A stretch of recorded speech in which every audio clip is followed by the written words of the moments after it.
teams that allegedly defrauded the football world for years crashed out of the Champions League last night. But unfortunately, the team that's good at corners got through. This is the ArsenalVision Post-Match Podcast. My name's Elliot Smith. You can bot me on Twitter, @Gunner. Hello, everybody. Thanks for being here. The good guys won last night. I mean, I know we're not the good guys. The team that's good at corners and defends well is not the good guys. We need to look at the teams that committed, allegedly, years and years of financial crimes and malfeasance. Those teams didn't get through, unfortunately. But the team that's good at corners did. We're into the quarterfinals of the Champions League, on to Lisbon as Bodo glimpted their way out of the Champions League. No Arctic Circle journey for Arsenal, which is great. And now everybody scrambles to say, wait a minute, all of a sudden I think I would like to go see Arsenal away in the quarterfinals of the Champions League. We've got a cup final coming up. We're going to try to focus on that a bit today. What we're going to probably do today is talk about the Champions League, a bit of a cup final preview. Tomorrow, for patrons, we'll do a Champions League roundup covering all the games that haven't yet been played as the time of this recording. And then on Friday, we'll have a Friday Night Clive where we really properly get stuck into the cup final. And then we'll have an instant reaction. And Tim has some fun ideas of what we can do post-cup final. So we're going to have some cool content coming out after that. So hope you can join us for all that. As a reminder, we'll be in DC the weekend of April 11th. The official details will come out later this week when we have the final confirmation of the timing of the Bournemouth game. We'll be in DC April 11th. There'll be a nationwide event around that and give you more information around that if you want to be a part of that. And with that, I can tell you that I love you so much. I brought you two wonderfully insightful gentlemen to talk about Arsenal for me on my behalf and for you. One of them is Tim. Hello, Tim. Hello there. And the other is Clive. Hello, Clive. Hello. If you find Paul wonderfully insightful, you can check out the instant reaction last night. Okay. Let's just talk a little bit about getting through. And Tim, the interesting thing for me with this is everybody loved it. It was a good performance. It was dominant. It looked like the Arsenal we kind of remember ourselves to be and have frequently been in the Champions League this season. And yet it felt very perfunctory. It felt very as shrug of the shoulders as qualification for the quarterfinals of the Champions League can feel. And I'm wondering what that says about where we are as a club right now, that we can get to a stage of the Champions League that had actually been eluding us for a while and just feel like it was expected. Yeah, I was reflecting on that actually earlier, just thinking about, we weren't in this competition for years. We couldn't qualify, and we tried and we were trying to push that boulder uphill. And now we treat qualification at all as something very, very perfunctory, because that's not a conversation we've even been in for a couple of years. But even getting to the quarterfinals, this is the third straight year. You look at all the kind of data, as it were, which I'll preface this by saying I know that is not as important as having the trophy in your hands, and that is the step we all want to take. Yeah. But you look at the last 3 years, the level of performance has been really, really high, really high. Yes, we do have to take that next step and get that trophy in our hands. But this kind of reminds me of the league, where I always kind of say with the league title in this era where you're competing with nation states who might redacted. The whole thing, and I think Liverpool have taught us this, compete every year. Just make sure you compete every year, and there'll be a year it falls for you. And I think the Champions League has always kind of been like that. Keep getting to quarterfinals, keep getting to semi-finals, go to the final, and there'll be a year it drops for you eventually. And we've never really done that before in our history. Even under Arsene Wenger, we got to that one final. Did we get to one other semi-final under Arsene in 2009? And obviously the goalposts have shifted in European football. The Premier League has a financial dominance, and we're not as at risk of losing our players, etc., etc. So I wasn't having like a cheap shot at Arsene Wenger there, but it just kind of feels like we are in that mode at the moment where you keep going to the latter stages, and it will come for you one year, whether it's this year or the next or the one after that. And I'm with you. I felt that this felt even more perfunctory because most of our games are not. Most of our games, and I think that's one of the stories of the season for me, is that we have to usually work incredibly bloody hard to win a game, because we're a pretty starless team. We've got a lot of good players, spread of attributes, but we're not a team who has like a star that wins us you know, At least 7 from to an 10. attacking standpoint. Yeah, yes. yeah, like 7 to 10 games. We don't have 1-0 Mo Salah 8 times a season, you know? So we have to work really hard to win every game, whereas this felt perfunctory because we created a lot. I think a lot more than the XG really shows you. This, to me, felt like the goals were spectacular, but they felt like they were coming to me.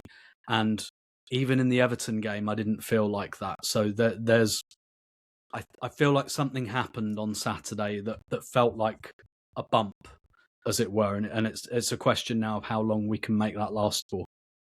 Yeah, and Clive, I think there's an interesting dynamic developing here, which is last season, our whole season became defined by our run in the Champions League because other things hadn't really fallen for us the way we necessarily would have wanted them to. And we drew Madrid and we drew PSG, and I thought we did really well under the circumstances with the players we had available and what was happening, and we know what happened there.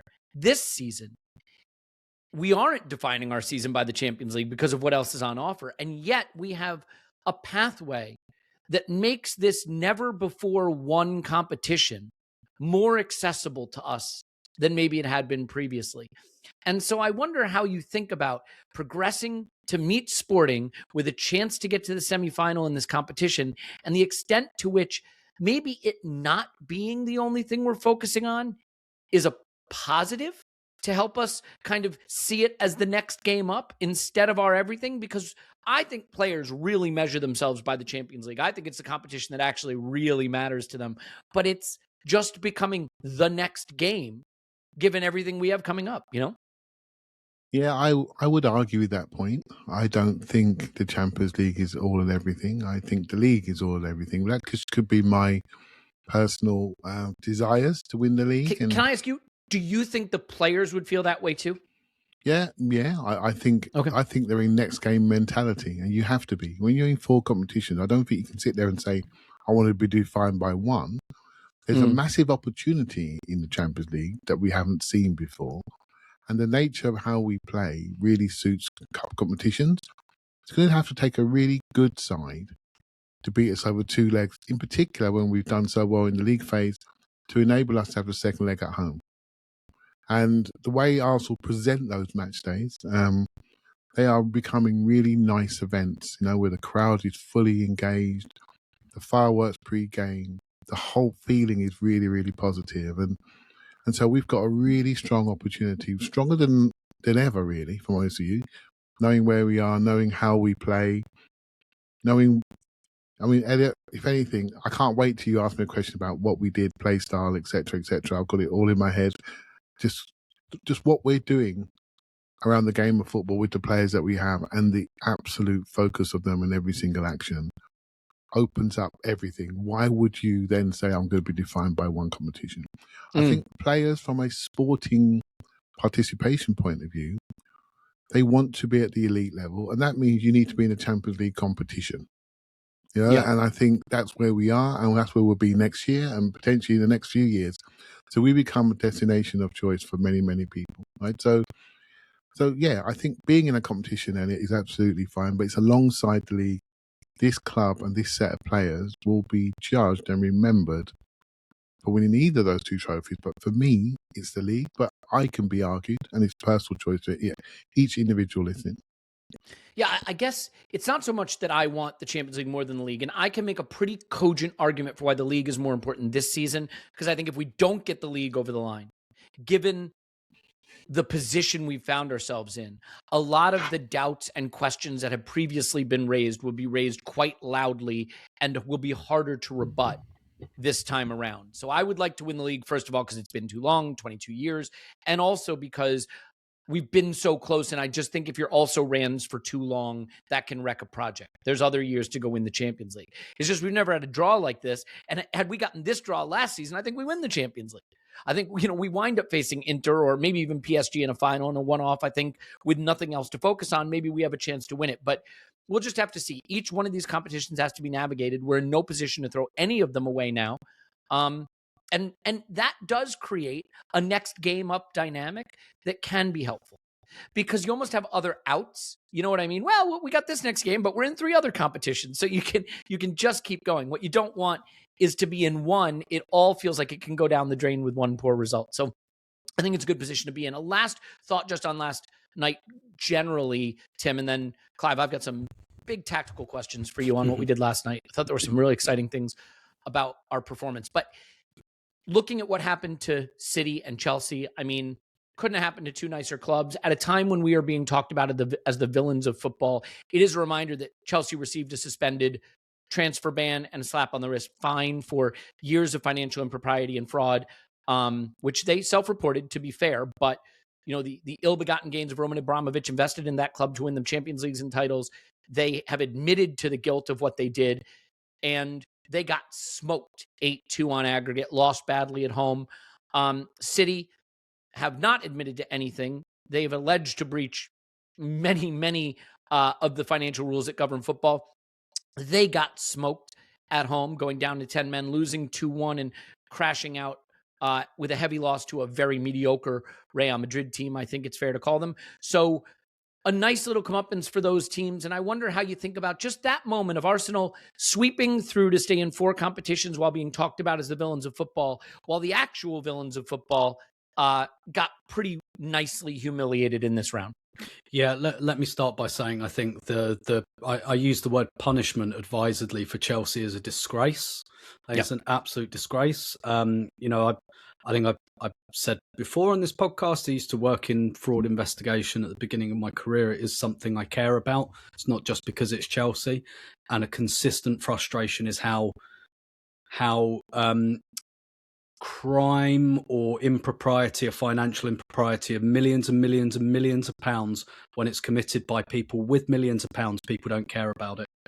And that's something that is just, it blows my mind that people don't care about it. But I think ultimately, for all the kind of self-reporting and all of that, some of the reasons are wafer thin. Like, PSR and all of this. It's like, how much did you sell those players for? Remind me. And, you know, you got into the Club World Cup, which paid you, you know, tens and tens of millions of pounds on the back of, like, it's really, really weak stuff. Ultimately, I'd put this to you, Elliot. Do you think Chelsea think that is worth it? What they did, of course, the punishment they've got. Of course, it's worth it. If you'd have told them that in 2008, you'll get a £10 million fine and you won't be able to buy an academy kid for a year, do you think they'd take it? They would shake your, excuse my language, they'd shake your fucking hand off for that deal. And that's a disgrace. Well, let me just say one thing on that, Tim, because it's, to your point, it's not just that they won a couple titles and a couple Champions Leagues. I'm sure for the fans, that alone is worth it. It is the scale, the global scale of that club's brand today because of that victory. Chelsea was not this size globally. Chelsea would be sitting with a lot of these other once fabled clubs trying to figure out who they want to be in modern football, were it not for that era of success. And that era of success was built on fraud, right? So that fraud didn't just win them trophies. That fraud changed their brand and provided a sustainable model now. Not sustainable, they just lost almost £400 million, but you know what I mean? A model to being one of the biggest clubs in the world and being in that group, which they would not have been had they not committed. Yeah, and the idea that because the owners are different, the club is now different. I mean, it is kind of different. Do you know what I mean? Like almost like the club just started again. Not true. So yeah, I think it's a disgrace. I think it bodes very, very badly for anything else that's about to come. And I think you know, a lot of clubs would look at that and go, "Yeah, that's kind of worth it. That's worth it." But leaving that aside, so yes, I will always enjoy Chelsea getting thrashed, quite frankly. But I enjoyed it even more. I wasn't really across the Man City game quite as much, but yeah, and it's interesting, isn't it? Because every year, like there's a week or two ago, it was like, the Premier League teams are dominating the Champions League. There's 6 of them in the round of 16. Completely justifiable conversation, by the way, about is that the way this competition should be going? Is the Premier League too powerful for the? Like, I think that's a perfectly justifiable and interesting conversation. But here we are, like a week later, and it's like the Premier League teams can't compete because the league's too difficult and all of that. But what it shows to me, and some of these teams came up against good teams as well. PSG are defending champions; they're no jokers. right? And they've just been sitting there like they always do, just biding their time for this time of the season to come around. And similar for Real Madrid as well. Yeah. Like we talk about big leagues. I think we have to stop talking about. Sorry about that. Yeah. My ad blocker just came up. Don't block the show. It's not an ad. No, I mean, there will be ads. For some reason, my ad blocker has just decided to give me like this massive pop-up, which I really didn't want. Anyway, thanks for blocking all of those ads, but not blocking yourself. But I think what it kind of shows, and look, Real Madrid as well in this competition. So yeah, we talk about big leagues, but really it's not big leagues anymore. It's the Premier League and big clubs, Bayern, Real Madrid, PSG, probably Barcelona. And some of the Premier League teams are facing those clubs. Barcelona, Real Madrid, PSG. They've all been drawn in there. So, it's a little bit of happenstance. But I think what it shows as well is, I mean, first of all, Arsenal did their work in the group stage, which is a big reason they got the draw they got. Yep. But at the same time, I think it just shows how adaptable Arsenal are to any type of opponent. That, to me, is the story of this season. People have decided to obsess about corners. Again, justifiable conversation. We're very good at them. Lots of teams are very good at them. There is an increased focus, but there's 10 other things we do really well that people are ignoring. And I think that's why, listen, we might be carrying the coefficient on our shoulders, so everyone better get on their knees, kiss our feet, and hope we win the thing. If you root for a team that's potentially going to finish fifth, you better be rooting for Arsenal at this point. Let me just say it that way. And by the way, if this was the Real Madrid Vision podcast, we'd be having a very interesting conversation about whether Mbappe and Jude Bellingham not being available has helped them play a more collective style of football. But setting that aside, Clive, your thoughts on this before we get into the specific game that Arsenal football played on this Arsenal Vision post-match podcast? On what exactly? The Chelsea aspect or the play style? Just the Chelsea and City getting humiliated, the sort of dynamic of what's happened last night. And obviously we don't have the benefit of what's about to happen later today. And by the time you listen to this, has maybe happened already. Yeah, the Chelsea stuff sticks with me. I'm not a fan of them. I remember when Eden Hazard was going to Chelsea. Well, actually, I thought he was going to Arsenal, depending on what paper he read at the time. And that move alone changed their history. He became Player of the Year. Won everything, ended up at Real Madrid. They made 90 million quid from him. I think they bought him for like 32 million quid. Chelsea's value as an entity has grown with those players onboarded. I feel for the smaller clubs. I feel for the Forest, the Sheffield Wednesdays, the Evertons, even the area where I grew up, Luton Town, got some significant punishment that ended up in non-league. They were just dismissed away. And I don't know the intricacies of all those cases off the top of my head. I do know one thing is a common trend. The smaller clubs get dealt with differently to the bigger clubs. And that's the trend you can take from it. And it just we suffer a lot. We suffer a lot of negative press because we're a big club and we haven't won the league for 22 years. Well, there's a reason why we haven't won the league for 22 years. Because the two clubs that got charges against them have won a lot of the trophies in that period. And they have, lived under a different financial climate. And we've had to do it another way. And there's just not enough focus on that for me. There's not enough thought process because they're too scared. There's too many lawyers calling them up saying, don't you dare. And so the people rather focus on the minutiae of our play and without even looking at the wider game. It's a very frustrating position to be in at the moment, but not massively. And I want people to listen to this bit. Don't get hung up by it because I promise you, there's so much more joy around than that. And I think we need to not let this, I know you're not saying this, Elliot, not let this take away from the joy because I'm not sure if we're going to get there. I'll tell you something. I've been watching this club for a long, long time. And I can't remember feeling like this about a team. The completeness of this team. We could draw a blank in a big game and it all go wrong. But there's something really interesting happening. And I want to look at that. And in the rest of the world, we have to look around and eventually respect us and go from there. But yeah, this is just the world we live in at the moment with Man City and Chelsea. People are not prepared to challenge them. They're scared to challenge them. Man City in particular, they've got significant funds. They can take you to court for as long as you like.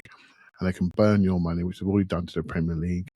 They can just get fatigued to be their chief ally and wear us all down to the point where we just don't care. No one cares about them anymore.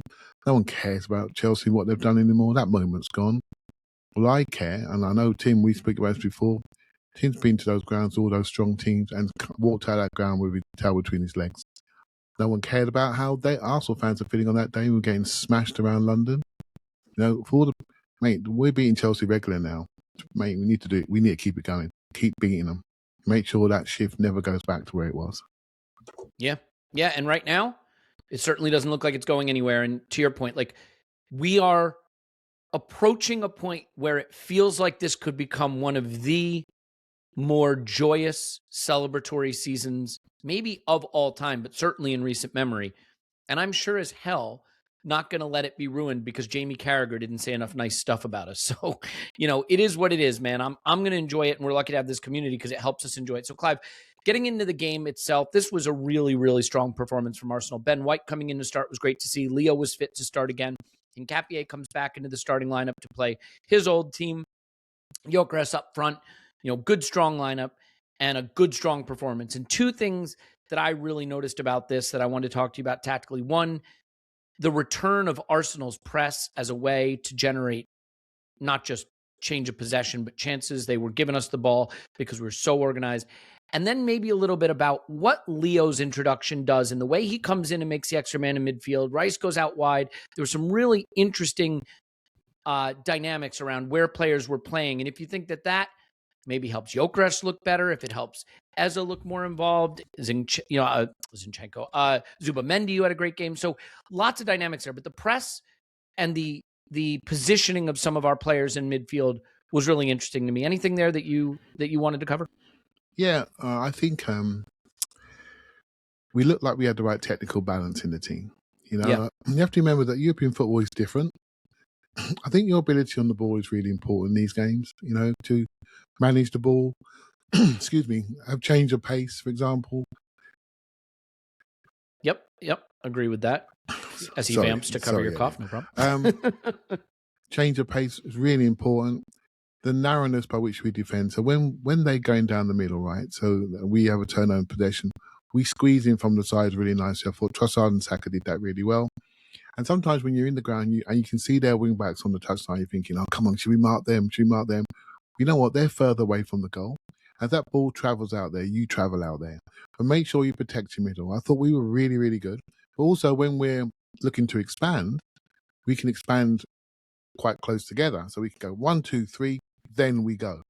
So your defensive positioning allows you to attack depending on when you retrieve the ball. Right? So I thought in this game, almost every player had a good game.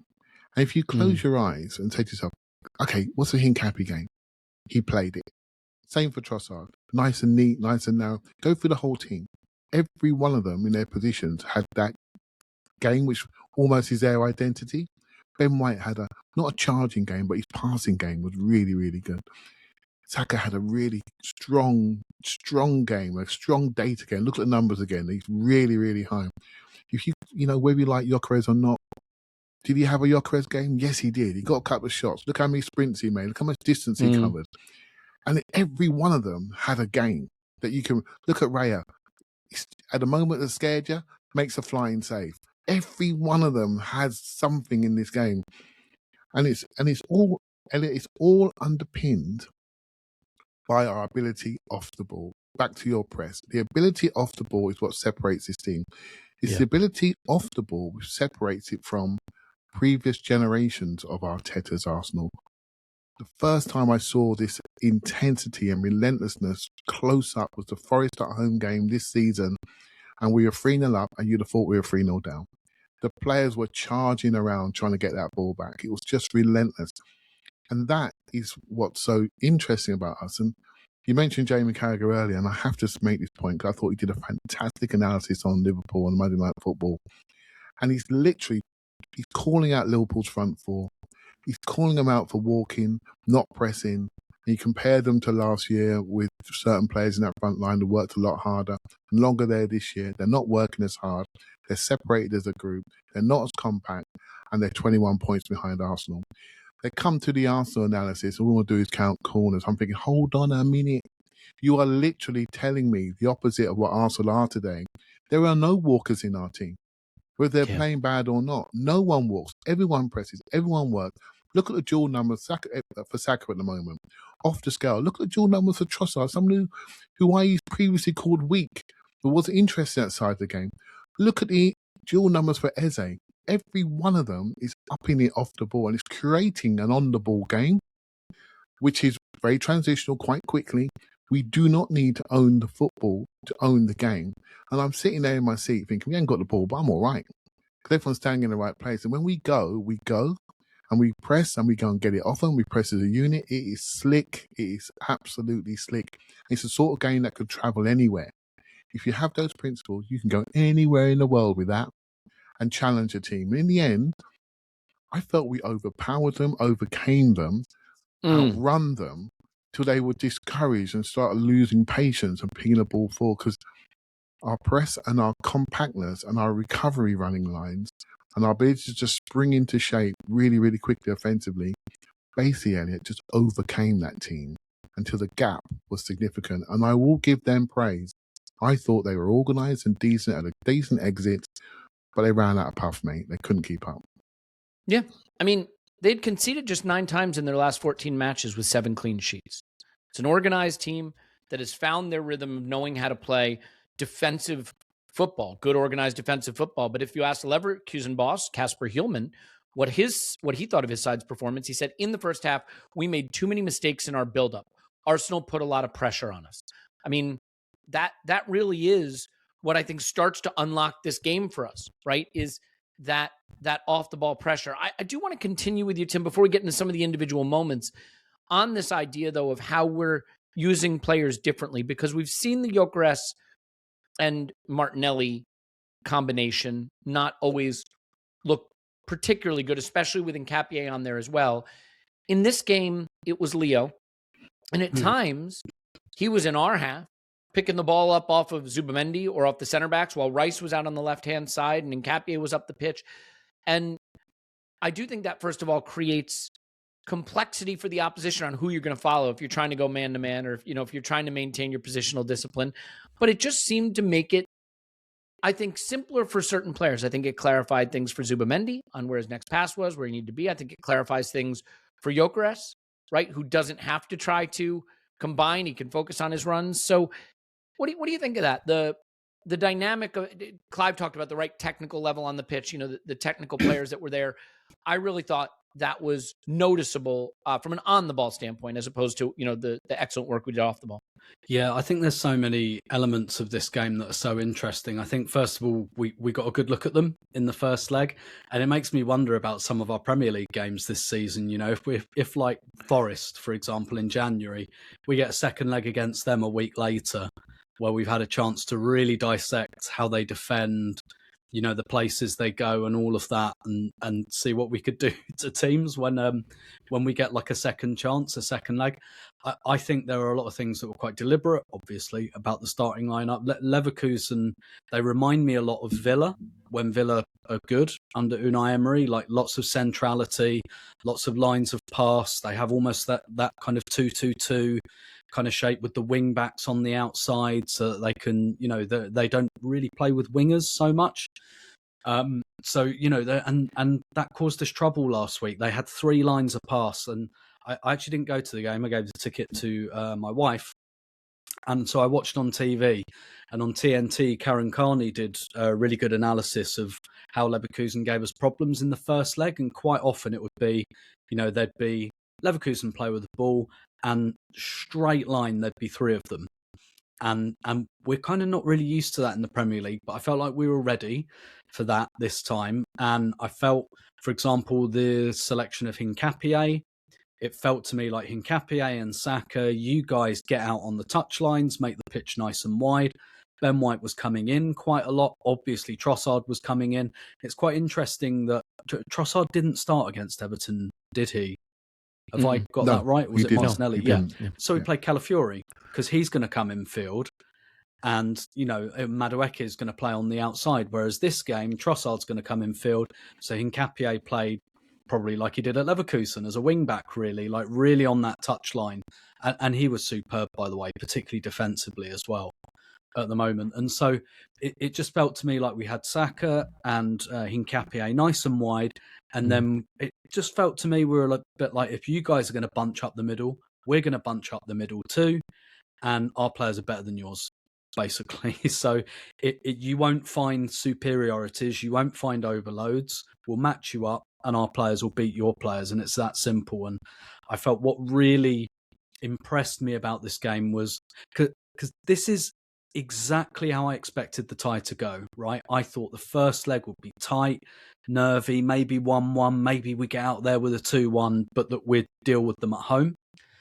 And after 10 minutes, I revisited that, and I was expecting this game to be tough. Don't get me wrong, I respect Leverkusen, but after 10 minutes, I was a bit like, oh, this feels like it's going to be a slog again. And then it just wasn't. Like, I think we really got to grips with what the game was, what the game was offering, the spaces we need to get into. And after that, I just don't think we looked back. We started stacking shots. And I thought this was one of our most impressive performances of the season. And if you were rating Arsenal's top 5 performances of the season so far, I'm going to say 3 of them would probably be in the Champions League. Yeah. And maybe that's just because those are the games where you can play a style of football that allows your dominance to result in more end product. Teams want to come play you. They have to come play you. And as a result, you can get maybe better games, the kind of games the neutral says that they want to see. Per Opta, our 12 shots on target is the most for us this season in any competition. And per Harvey Downs, Arsenal have now won 37 games in all competitions this season, as many as the Invincibles won across all competitions in 03-04. And obviously, we've got a long way to go still. There were some moments that this could have gotten a little bit trickier. The one that jumps out to me is in the 26th minute at 0-0. Grimaldo finds Terrier. Terrier finds Grimaldo into the box. It kind of take everybody out of the play. Rice got bypassed. And Piero Hincapié comes all the way from the left-hand side, all the way to the right channel. I guess if you're looking at it from the attack standpoint, all the way from the right-hand side, all the way to the left channel. And makes a really important challenge. And I just want to call it out because it's sort of from the side and from behind. He's kind of got to wrap his leg around. He takes the ball cleanly. If he doesn't, it could be a penalty. It could be a red card. It could be a goal-scoring chance. So a phenomenal moment of recovery from Hincapié. Reminds me a little bit against Everton when he made that phenomenal recovery run after Rice had lost the ball. So defensively, he's really showing not just quality, but awareness. But for me, Clive, this game is a textbook example of how you can play better than the opposition, but someone's got to score a goal from something. Leo had chances he didn't convert. Gabby had chances from corners that he didn't convert. But it takes a moment of magic. The only downside of Eze's sensational moment of magic is that it takes away from what I thought was an overall sensational game from Eberechi Eze. It wasn't just that one moment. He was killing people with turns on the ball and driving it forward and no touch turns and dummies. He was all over it. But the goal itself is, of course, the highlight of the game. So you want to tell me your reaction to watching that live and Eze's performance overall? Yeah, I don't know how you can find a downside to that goal, mate. It was like, it's just it steals all the headlines, even from the player himself. That goal, to watch his ascension in comfort in the team has been really good, and for him not to try to be somebody else, but actually just try to be a better version of him. He could easily stay at Palace, right? Play every single week, score a lot of the goals. Don't bother running back because they're going to give you the ball in space anyway. Let everyone do that work. Or you come to Arsenal and you get questioned, you get challenged. You have to work like everybody else. You have to learn different systems, different pressing schemes. You have to own the 10 position on your own, not as part of 2 10s. And you have to come to a big club, which every time you put one foot out of place, is going to be highlighted amongst millions and millions of people. And he took that route, the harder route, to become an elite footballer. And now I'm reading England squad's been written down, and he's in all of them. Because any coach watching him now can trust him in all phases of the game, which is on ball, off ball, and in transition. He was always smart and on the ball and in transition, but now he's smart off the ball, which means he's working into a team ethic at the very, very highest level, both tactically, physically. He's got it, and his intelligence is really, really high. it takes a lot, to come into this group with big players around, big players that own our attack. Saka, Odegaard, Havertz. These are big players, right? They own the ball. Mendy's coming, he owns it. You've got to come in and join that, and people expect you to do something. You're the big money signing, don't forget. You're the one that costs the most money. You're 27. You know the league. Come on then, what you got? What you got? And what's your position? How are you going to dominate? Where are you going to play? Well, I'll stand next to Gyokeres for the first phase. That's what the manager told me to do. And that was fine. But now he's doing everything he needs to. He's dropping deep, going left, going right. Creating relationships all over the pitch. He's helping Gyokeres when he needs to. He's working off the ball when he needs to. And he's finding himself on that D. If you look at his pass map, sorry, not his pass map, his heat map from this game, and it's really, really classic 10. But the redder spot is literally on the D, Elliot. It's right there on the D. And so he's managing to be everywhere we need him to be, but also be a threat to the goal, which for me is what a number 10 needs to be. It's that's the profile that I like at the moment, but it changes. And when it doesn't work, we want something else. We want something else. And I think that's the nature of modern football. And I'm already thinking ahead to the City game. And I think tactically in this game, we were perfect, but we were very transparent in what we did. If we can all see it, every single player, we could all see what they did, what they liked doing, how they play, what our patterns were. I thought we read Leverkusen's patterns really well, particularly on their exits, and counter-pressed and won the ball. And I know the Man City laptop boys are watching that game last night.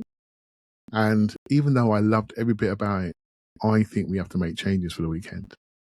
We have to show a different face. I think it's really important because you can't assume that the same thing's going to happen. I don't think it will. But Eze, for me, he's here now, isn't he? He's here, and he's developing his own identity, and it's great. Yeah. I mean, it's just a sensational game.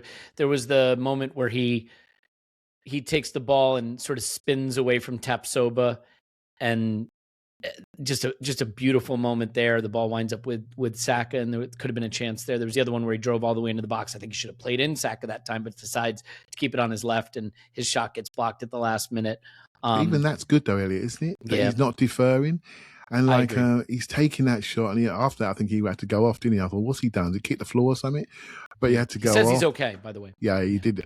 I could see him in the ground. He was doing interviews standing there, and I thought, well, he's not doing that if he's injured, right? So I thought he was going to be fine. But even that alone, to say, I'm not passing to the top boy, his mate. I'm going to dummy that, use him, and smack it bottom corner my left. He just got blocked out. Yeah. Everybody's reaction. The William Saliba reaction to his goal was sensational. I loved his celebration. Like, can you imagine scoring that goal to unlock a Champions League round of 16 tie? You scored that goal, and your only reaction is to just grab your shirt and pull up the badge and look at it and walk away smirking. He is the definition of chill. He just has all the chill. You know when they say that person has no chill? Ebercheza has all the chill. Just stunning.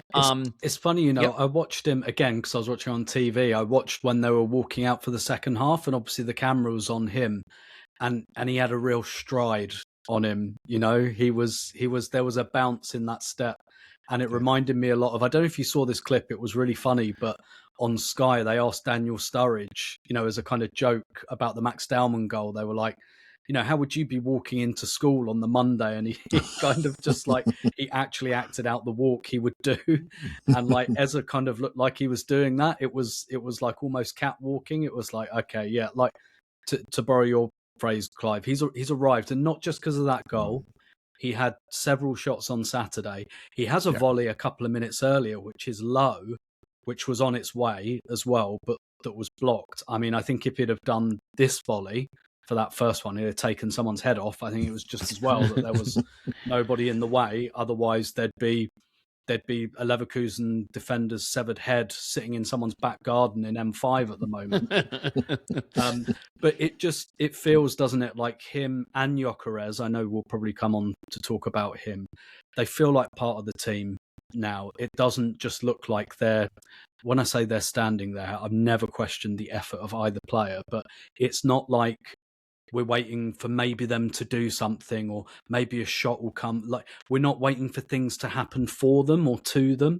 Like, they're part of how we play now. And it doesn't mean they always get everything perfect, but they look like part of the team. And maybe this is just the way with attackers, that it does take attackers a few months in a way that probably it doesn't for defenders, because defenders, it's much more stand there, and when the ball comes here, stand there.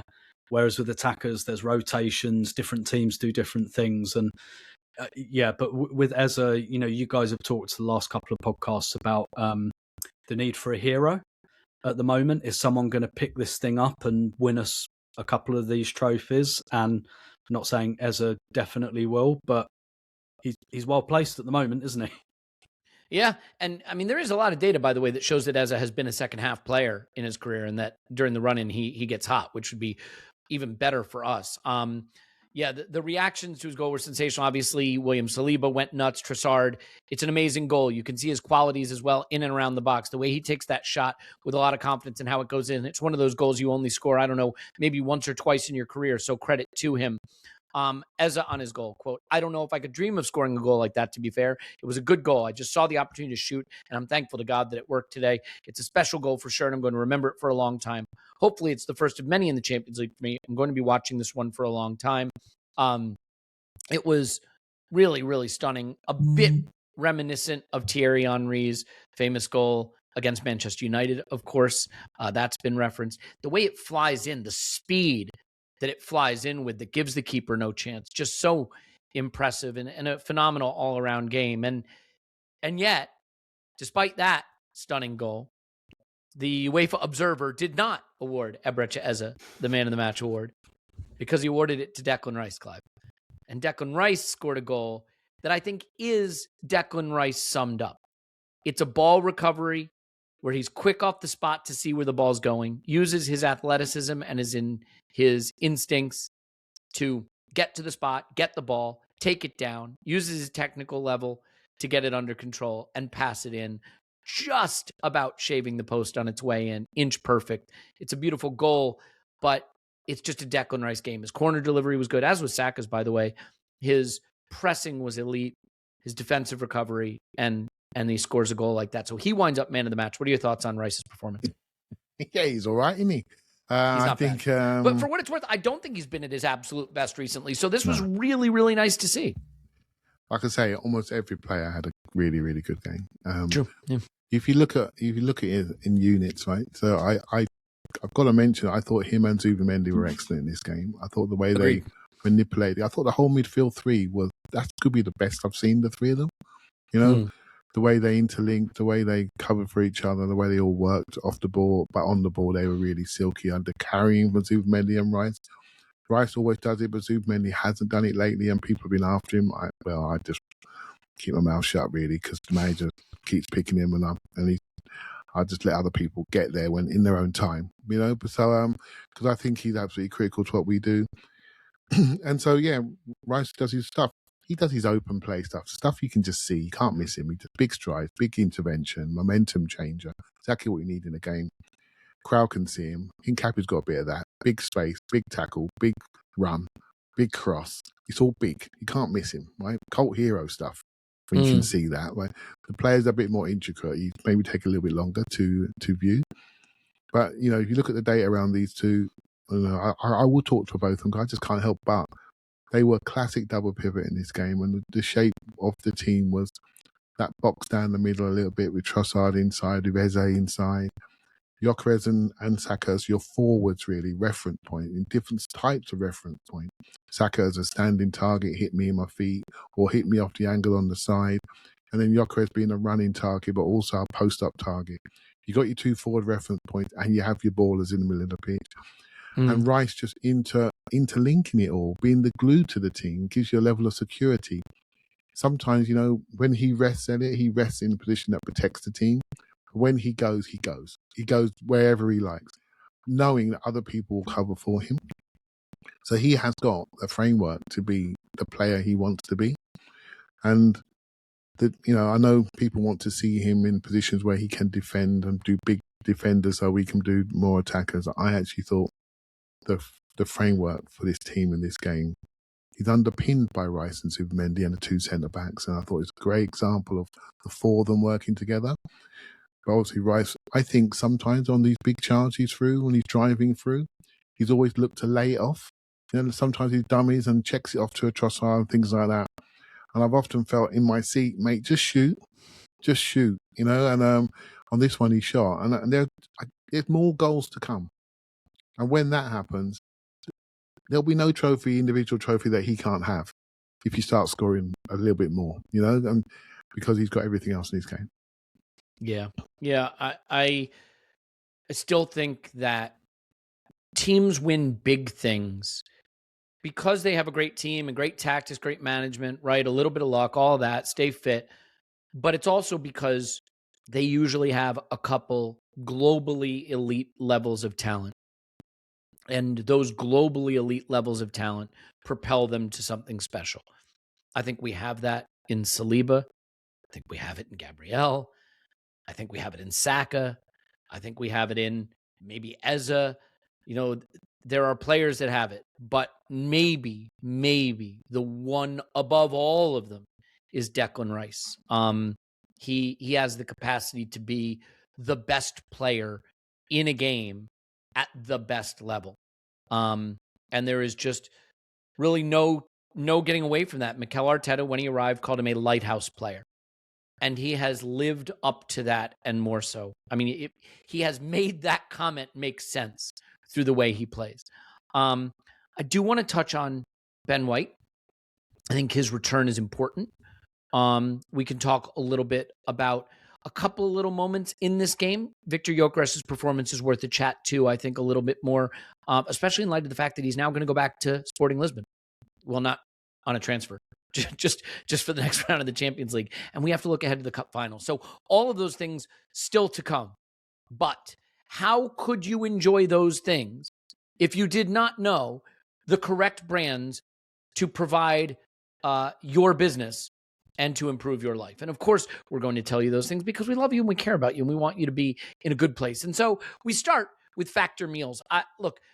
I spent a lot of my life literally stressing out about how the heck am I going to sort out dinner tonight? Or what am I going to do? Do I go to the grocery store and then I'd throw out groceries because I hadn't used all the ingredients, or, I ran out of energy to make dinner. What am I going to make that's going to be healthy? Or do I order takeout and then that's not healthy? Factor Meals is fresh, healthy meals with fresh, healthy ingredients ready in 2 minutes with no planning and no cooking. You sign up for this, you tell it if you're doing GLP-1s or Mediterranean diet or calorie smart or high protein, whatever you want, Muscle Pro, if you're, getting shredded for the upcoming summer season, you want to be at the parade with the guns out. Totally get it. Factor Meals will deliver it, ready to go. 100 rotating weekly meals. So healthy, fresh, ready, no planning. Head to factormeals.com. ArsenalVision50 off is the code. Use code ArsenalVision50 off. Factormeals.com/ArsenalVision50 off and use code ArsenalVision50 off to get 50% off and free breakfast for a year. Offer only valid for new Factor customers with code and qualify an auto-renewing subscription purchase. Make healthier eating easy with Factor. NordVPN is the VPN I use, and it's a VPN you should use because VPNs are, quite simply, going to allow you to navigate the internet more effectively. VPNs will allow you to watch the stuff that it says can't watch in your area, which is super annoying. They will also protect you when you're on links that might have stuff in it that's trying to get to you and do nasty things to you. So NordVPN goes on your iPad, it goes on your Android tablet, it goes on your phone, it goes on your computer. You simply click, I want to browse here, and it works really high speed as well. And they've got a great value for you. NordVPN, NordVPN.com/ArsenalVision is the code. You get a bonus discount, 4 bonus months on top, and a 30-day money-back guarantee. So big discount, 4 bonus months, 30-day money-back guarantee. NordVPN.com/ArsenalVision, NordVPN.com/ArsenalVision. Do it now. And finally, this podcast is sponsored by BetterHelp. This is a paid advertisement for BetterHelp. BetterHelp is therapy that you can access online on your time when you need to, where you need to be. And when you think about the importance of mental health and access to therapy, some of the problems are things like you have to get in the car and drive to an office. You may not have time to do that. If you're my mom who doesn't drive anymore, does that mean she just shouldn't be able to access therapy, period? Is it that you can't find a specialist in your area of need in your area? There are a lot of reasons you don't get access to therapy, and BetterHelp helps eliminate them. It can be challenging to make time for therapy. BetterHelp makes scheduling and attending your weekly sessions easy because it's all online. With over 30,000 therapists, BetterHelp is the world's largest online therapy platform, having served over 6 million people globally, and it works with an average rating of 4.9 out of 5 for a live session based on over 1.7 million client reviews. Prioritize your well-being with BetterHelp. Visit BetterHelp.com/vision to get 10% off your first month. That's BetterHelp, HELP.com/vision. Do not click. Is that enough of that? Indeed. Nailed it. Well, Clive, let's do this. Let's talk Victor Gyokeres just a little bit more. I think with Victor Gyokeres, when he's not on his game, it can look quite challenging. I mean, low touches, no shots, really drifting from the game. But I think we saw in this game really the highlight of what he can do, even in a game where he doesn't score. Occupying center backs with great runs, good physicality, great link-up play. He was involved. He was threatening. He was creating space for the other attackers so that, like when Leo would get on the end of something for a shot, he had driven those defenders all the way back into their goal mouth. I love this Gyokeres performance, and he's going to be facing his old team in the next round, which I'm sure he's relishing. So what did you make of Victor Gyokeres in this game? Yeah, he was my stock rising for the game. I think what's happening here is, if you look at the first game, I thought he started that one in Leverkusen off really, really well. But after a while, we stopped giving the balls to him. Remember, we got the centre-back on the booking? And in the first game, and he had him on toes. But for some reason, we stopped feeding him. In this game, I think we fed him a lot more. He looked sharp.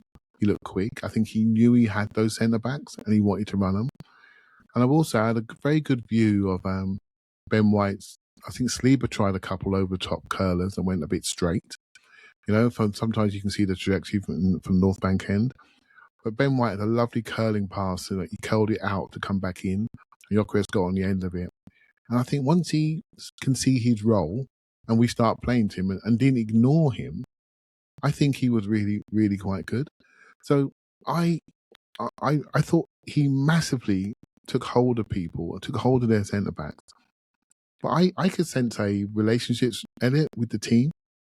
And not just he needs someone near him. I can sense that more people are giving him the ball. I think Trossard always likes to give him the ball. Ben White gives him the ball. And Eze is getting closer to him. And I just think we fed him a little bit more. Touches, we talk a lot about touches. And I think sometimes we maybe over-index it. But the games I don't like from him are like 15 to 20 touches. The games I really like from him are like 30 touches plus. And so what does that tell you? He just needs to have a little bit more involvement. Anything around 30 to 40 touches, his best game is probably in the early 40s, means he's in it. That means we can't just say he's a low touch player. We have to make sure we use him, even if it's only to stretch teams, just break teams apart. I think he's getting a lot better in this hold-up. The technical play is getting better. He's braver to lay it off first time. I don't think he's scared of the crowd anymore. I don't think he's scared of making a mistake. I just think he said, I fancy his layoff and I'm going to do it. I thought for a few players today, there was less fear around. But when they did give the ball away, just have a quick look at their reaction to get it back. It was really, really quick, and so he's just part of it. I think the manager's probably said to him, I don't care if you make a mistake, but I care if you don't react.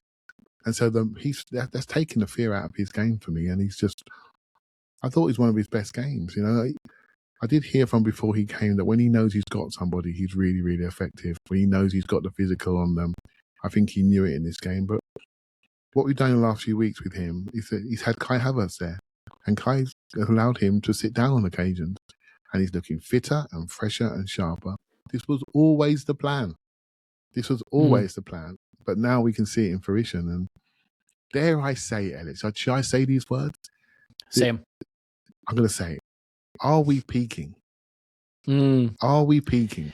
Because the Brighton game and the Leverkusen away game, I had worries about our fatigue. The Everton game, from minute one, I was happy. I could see the bounce, and that bounce is still there. 25 shots against Everton, 21 shots against Leverkusen. Mate, we're back. we're back, he says, before we lose to City at Wembley. Yeah, that's a good thing to say right before a cup final. We're back. We're so back. So the only thing I'm saying is, like, look, we played a lot of away games too. We're coming off a period where we were away from home a lot, and now we get to be at home a bit, plus Wembley, obviously. And, that can have an impact as well. Tim, do you have anything you want to add on the Gyokeres performance? Anything you spotted? And, like, I do think, well, I'll add my narrative later. You tell me what you thought. Yeah. So I thought first and foremost, he looked for the ball a lot more. I saw him in much deeper positions. I saw him on the halfway line. I saw him tracking back a lot. It felt less like, give me the ball on the edge of the box, and it felt more like, I'm going to come and get it, which I think made a big difference. Listen, technically, he's still not the cleanest. Sometimes he treads on the ball. Sometimes that like he did that. He made a really nice run in the channel in the first half, and he tried exactly the right thing. Eze was coming for the cutback, and he tried to do it on his left foot. And I think he kind of got lucky that it came off the defender and went out for a corner, because ugly, did it too? I think it might not have made it all the way to Eze's foot, because he's like on his left foot going away from goal. Like I don't think that's ever coming. Like I don't think that clean technique is ever going to be there at the stage of his career that he's at. But it's not no problem, but it's much less of a problem when you're more involved and there's volume involved. And that's ultimately one of the keys to being a good striker is volume. Keep getting the ball, keep trying things, keep shooting, keep trying the layoff. That's what the game is as a striker. Get involved as much as you possibly can. And he didn't score in this game. And I don't, he had a shot at the beginning of the second half where he was kind of up on his own. And again, he wasn't hesitant. He had the ball and there was no one around him. So he thought, okay, I'll have a shot. And, there was just less hesitation. Maybe it is a confidence thing. Maybe it is a tactical thing. But I just felt he went fishing a lot more. I think that's the big difference. Yeah. So here's what I'm going to say, right? There is a desire to see every player at Arsenal as a superstar, right? That's what we want. We want them all to be superstars.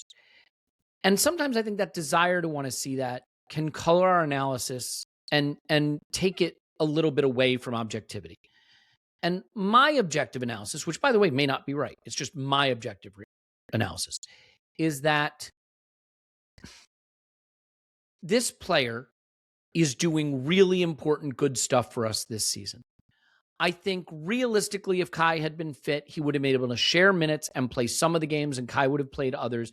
Kai had not been fit for most of this season, and he's had to be our starter in almost every game. And as a result, we've seen some high highs, and I think this was up there, by the way, and some very low lows. And the challenge, I think, sometimes is when you have a player like that, it can be difficult to analyze them, because you have players like Bukayo Saka, for example, who most of the time, their low lows are 7 out of 10. So you just know what you're going to get. Declan Rice, low, 7 out of 10, right? And I realize I'm naming two of the great players. Victor Gyokeres is capable of some very low lows. He's capable of games like Brentford away, where he played 90 minutes and had, 7 passes, no shots, lost all his duels. He's capable of those low lows. But I do think in the Champions League, we've seen more consistency of performance. I think this performance was really in line with what I think he's capable of. And I do think that in the next round, he can go and have really big contribution against a team he's going to know really well and feel really comfortable playing. With Kai back, I don't think he has to shoulder the whole burden of this position. So if we can see performances like this, it's really encouraging, where he didn't score a goal, but he contributed. He contributed really effectively. And I thought he did against Everton as well. So yeah, really, really positive signs for him. And like I said, I don't think we have to be so eager to say, this proves the player's elite, they're a star. This proves this player is good enough to contribute important things for us. And that's all we need from him. He's not a £120 million acquisition like Isak was, right? And he was brought in to be part of the group. It just so happens that the way our center forward position has evolved, he became the group for large periods of this season. And that's a burden he's had to carry. And I think he's done it reasonably well. Yeah. Clive, before we shift gears and finish off with the cup final, Ben White starting this game is really important to me because as great as Mosquera is, and I think Mosquera is great, I think Ben White has the experience and I think the attacking talents to add something to our performances, especially in some of these upcoming home games in the league against middle of the table kind of opposition.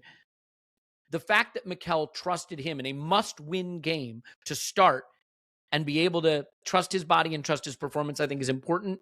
And I think for the most part, he showed that he, at least physically, can get out there and play at a reasonable level. And while I obviously love Jurrien Timber, I think having Ben White in the rotation becomes very important for us. Part of the group. I think the big change to how I feel about Arsenal this season has been the expansion of the squad and the quality of depth. You know, I looked at a tweet earlier on today. I'm not sure if it's accurate, but I'm just going to say it, that there are 5 summer signings that have had 54 goal contributions between them, between Gyokeres, Eze, Madueke, Zubimendi, and Nkappi. That's 54 goal contributions. Gyokeres has scored 16, 2 assists. We're starting to see that the squad is everything, and so again, you know, first 11s are nice, but Ben White's a really good player, but he can't play 60 games, and neither can Timber. So just accept it. And we got 3 right backs with Mosquera now. Accept it, and know that we're going to need them because a really fit Ben White's a really good player. A very knackered Ben White on an injury is not such a good player, and we've seen both in the last couple of years. You know, and I thought in this game, I had a good view of him. I thought his passing was really, really good. He spared himself. He didn't, when he's tipped up, he does 8 overlaps. He might have done 2 or 3 in this game, but he stayed inside, much like Timber did. But when he was deep, I just thought his timing of that angled pass, we know the one when Saka comes off the line. Timber hasn't got that pass. It's only an 8-yard pass, but he hasn't got that cohesion yet. But Timber has got way better dribbles and carriers and is way punchier and more dynamic and sprinty over short distances. Ben White's a bit more of a sprint stamina guy. Big, long run. Here he comes, here he comes, here he comes. That type of play. You can see it coming. Far more traditional. But when he stands, he's far more playmaking. You know, he can really move it and clip it. And so I really like the diversity between the two of them. I think sometimes we fall into camps. Now, if you're playing against Doku at the weekend, you ask me, Elliot, which one I want to play? Oh, it's got to be Timber. I know which one I want to play. But you asked me when Saka had probably his worst game away at Leverkusen. Was that the Leverkusen game? Was his probably worst game in the history of Saka kind? Right? Yeah, and, it might have been the Everton game. I think was the Everton one. Saturday he was better. Well, no, Everton was okay. You're right. It was Leverkusen. Leverkusen. You're right. Yeah. And you know what? He didn't have a combination with him. It didn't work. And when I saw that, I thought that's a smart selection. And I hope he would have played if Timber was fit, because Grimaldo is a decent player, if I said his name right. And so to have Ben White there affects their best side, you know. And I thought it was a really smart selection. So I saw it pre-game. See, I think Ben White's time at Arsenal could be coming to an end, but if it doesn't, he's absolutely great, isn't he? He offers something completely different. I really enjoyed his performance. I really enjoyed the economical side of it, knowing where he is in fitness-wise.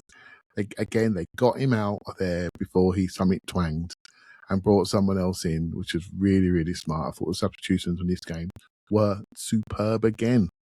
Every one of them, you know. We'll have nothing to moan about soon. He's picking the right 11, right? He's picking the right 11. All 11 are playing really, really well. And when the subs come on, I thought they were all excellent, you know, and they did their jobs. And even the final sub, I've got to say this, right? The final sub, I was watching Saka dying. Tim, if you were in the ground, you'd have seen it on your side. He was doing one of those for about 10 minutes where he's trying to get out. I'm limping, I'm hurting, I need to get out of here to save myself for the next game. The manager just ignored him, mate, and said, you stay on. And he made a change to bring on Miles Lewis-Skelly, which I thought was superb man management to get him on the pitch. I thought it's so good. He misses opportunity at Mansfield to play. He misses opportunity to play in midfield against, I'm not sure it was Wigan or Paul, so I'm not sure which one it was, where Calafiori went down in injury pre-game and he had to go back to left back. So he missed the opportunity to play in there. And the manager said, you know what, I'm going to get you on so you feel part of this, because he looks a bit disconnected at the moment. I thought that is class man management. Everything he did in this game. Right? Norgard missed the squad on Saturday, and so since it went 2-0, on you go, mate. On you go. Well said, Tim, because Zubimendi was playing fine. But he took him out to make sure that Norgard was included. And this is what you need at the moment. You need them all in.